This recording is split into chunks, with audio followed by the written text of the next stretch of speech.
Hey everyone, I'm Andre and welcome to my channel ThinkOFood. Today we're going to make the super burger buns. So next time you're going to make your burger party, you're going to impress your guests with special, easy to make burger buns. So stay tuned because it's going to be really special.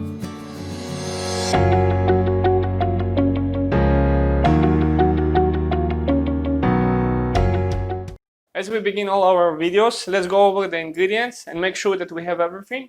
Measurements you have in the description below. And today I'm going to make the buns with the sourdough. We have butter, bread flour, water, the sourdough yeast starter, buttermilk, salt, sugar, sesame white and black seeds, 2 eggs. One we're going to use for the dough and one we're going to brush with the egg yolk, the buns themselves before they go into the oven.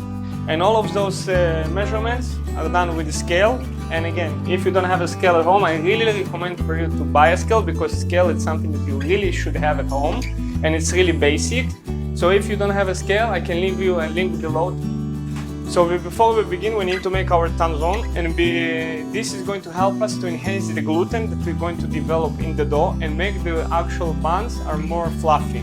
So for this, we're going to take a small pot, put all the water that we have, which I'm using here for this recipe, 100 milliliters, and 20 grams of bread flour. Yeah, we turn it on. Always need to stir, and you will see that the flour and the water, it's like creamy, like a mashed potato. 20 grams of bread flour and 100 milliliters of water. And you keep stirring it until it's chilling down a little bit, otherwise it's going to stick and make crumbs. That's it, now it's done. So let's start making the dough. Okay, we're starting with our bread flour. We put in salt and sugar. At the beginning, we're mixing all our dry ingredients, making a small hole in the middle. In this stage, we're going to add the buttermilk, all of it. We're going to add the egg, and we're going to add our already cold Tangzhong into the mix. Now start mixing. Starting with a fork. Again, I'm trying to make it as simple as possible, so we're going to do it on the table. But if you have a mixer at home or a KitchenAid, help yourself and use it. In this moment, cleaning the fork. Okay, so now we transfer to this table because it's much easier to knead it here. And this moment, you already can start kneading the dough. We still need to add our sourdough starter, but we need to develop first the gluten inside the dough. So we're going to put the bowl on the side and transfer the dough to the table and start kneading it. Push it on the table. Stretch it, add a little bit flour if you need.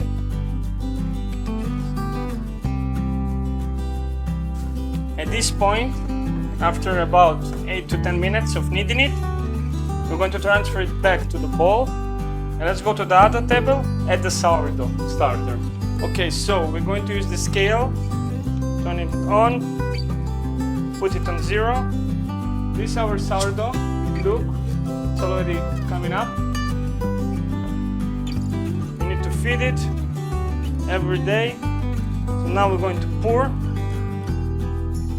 For this recipe, we're going to need about 120 grams of the starter to be an equivalent for about 9 grams of instant yeast. Okay, let's go back to the other table also with the butter that we didn't add. Okay, so now going to mix it inside the bowl, so everything is incorporated. Okay, in this moment, after about 4 to 5 minutes of mixing, everything is incorporated.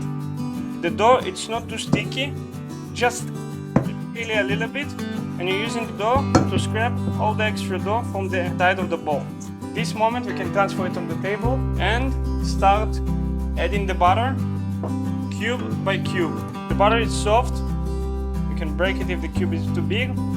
Put it inside, cover it, and keep kneading. Keep kneading until all the butter is incorporated into the dough, and you add in the next butter.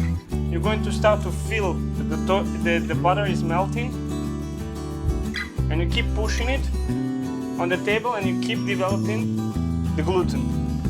You add in more butter after the other butter is incorporated, and keep kneading. You can see how the gluten started to develop inside the dough.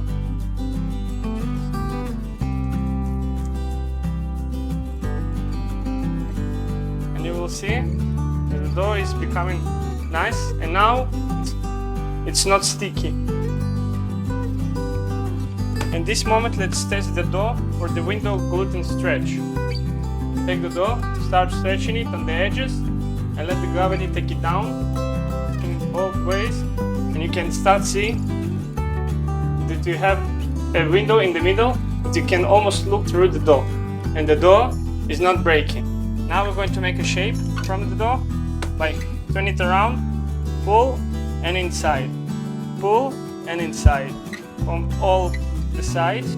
Turn it, flip it back, and roll it and push it. Roll it and push it. Till you have nice round shape.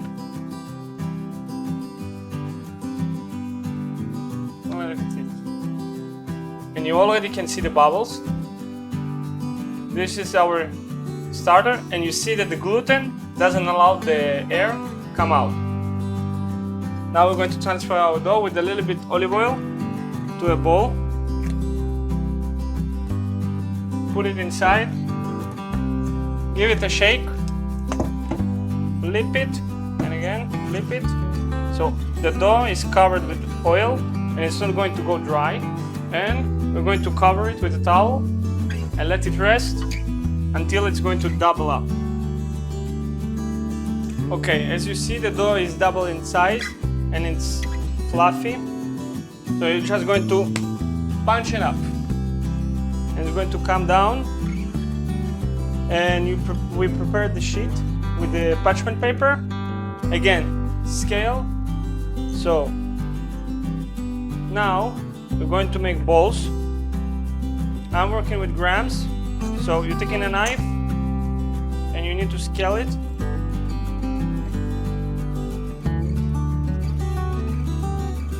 We put a little bit oil spray on top of the tray, and we're going to make it like this. What you want to do is take the dough itself and start stretching the same way we did the first ball. Stretch and put it inside. Stretch, put it inside. Stretch, put it inside. Stretch, inside. Stretch, pull and put it inside. Pull and put it in the middle. Pull and put it in the middle. Now you're going to put it on the table, and with your palm you're going to turn it around.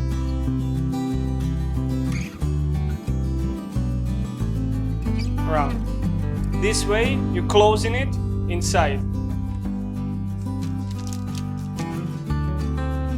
Again, you have the dough. Pull in the middle. Pull in the middle. Pull in the middle. Pull in the middle. Pull in the middle. And one again here. Pull in the middle. And flip it. Put it on the table. This is okay. You can work it out.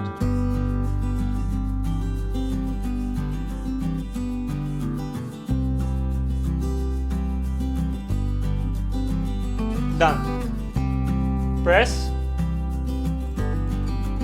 Ready. So now what I'm going to do, I'm going to cover those burger buns with another tray and put it back in the oven.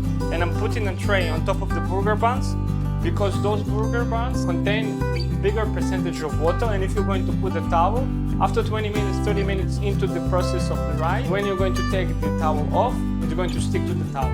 So we're going to put a tray on top of it and put it back in the oven, and if you're using the oven, don't forget, just the light on. Okay, now as you can see, our burger buns double in size, actually almost triple in size. So we're going to take one egg yolk, mix it really nice. We have here the sesame seeds, the white and black. We have sea salt, and I like to sometimes put a 4-seasoned pepper also on top to give it a different contrast of color.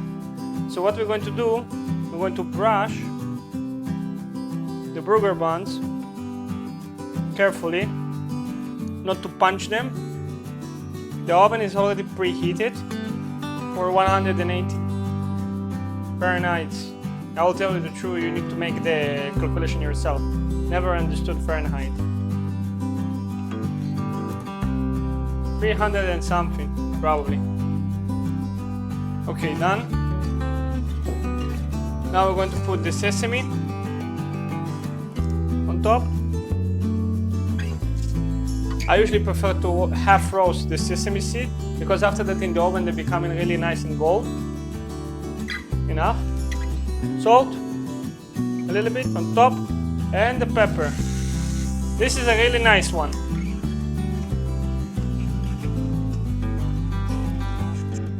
And the oven is preheated already for 180 degrees. Usually what I'm doing, I'm putting the buns in the oven for 10 minutes. Sometimes you have the option to put steam. I'm usually putting a small bowl with water. 10 minutes when they rise with the water, and then I'm taking it out, and another 15 minutes without the water.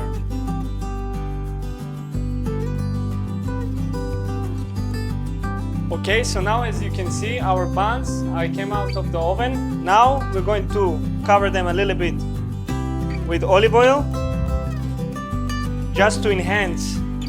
Still, when they're warm, you put the olive oil on top. It's enhancing the color. It's actually making them look a little bit more brown and also give a nice flavor.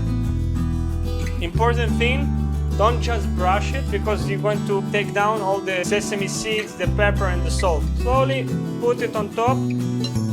Now let's put the burger on the fire, and after that let's assemble and see what's going to come.